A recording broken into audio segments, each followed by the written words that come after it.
अब भगवान तो चले गए और अर्जुन को तो केवल छोड़ने के लिए ही भेजा था, पर 7 माह हो गए, अर्जुन आज तक लौट करके नहीं आए। अब युधिष्ठिर के मन में बड़ी चिंता होने लगी कि अर्जुन कहाँ रह गए, कि 7 माह हो गए और अभी तक अर्जुन वापस नहीं आए। ऐसा क्या कारण हो सकता है? पहले ऐसी फोन की तो कोई सुविधा थी नहीं जो फोन करके पूछ लें, पर मन बड़ा व्याकुल युधिष्ठिर का। 7 माह बाद चिंता कर ही रहे थे, विचार कर ही रहे थे, तभी देखा कि सामने से अर्जुन आ रहे हैं। तो अर्जुन को आते देखा, पर अर्जुन की स्थिति बड़ी भयावह देखी। अर्जुन को देख करके युधिष्ठिर बड़े विस्मय में पड़ गए। अर्जुन से पूछा, अर्जुन ऐसी दुर्गम स्थिति क्यों हो रखी है? क्या तुम शरणागत की रक्षा नहीं कर पाए?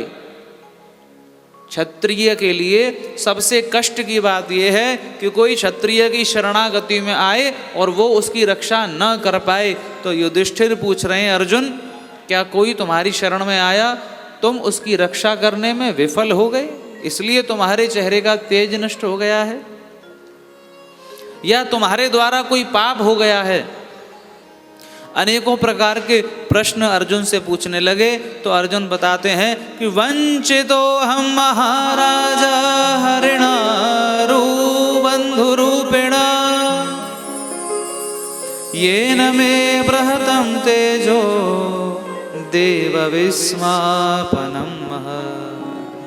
कि बड़े भैया, जिनकी कृपा से आज हम जीवित हैं, जिनकी कृपा से आज हम राज्यपाठ भोग रहे हैं, जिनकी कृपा से समाज में हमारी प्रतिष्ठा है, वर्चस्व है, आज वही द्वारकानाथ हमारे श्री कृष्ण हमें छोड़ करके चले गए।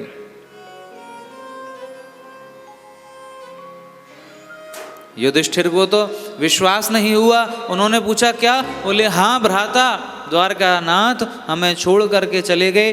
56 करोड़ यदुवंश समाप्त हो गया। और ये सूचना सुनते ही कुंती ने तो वहीं पर अपने प्राण त्याग दिए कि यदि द्वारकानाथ नहीं है तो हम भी नहीं। पांडवों की बड़ी दुर्गम स्थिति हो गई। द्वारकानाथ के जाने की सूचना सुनकर के ही युधिष्ठिर और सभी पांडवों ने सारा राज्यपाठ सब कुछ परीक्षित को सौंप दिया और स्वर्ग आरोहण के लिए पधारे।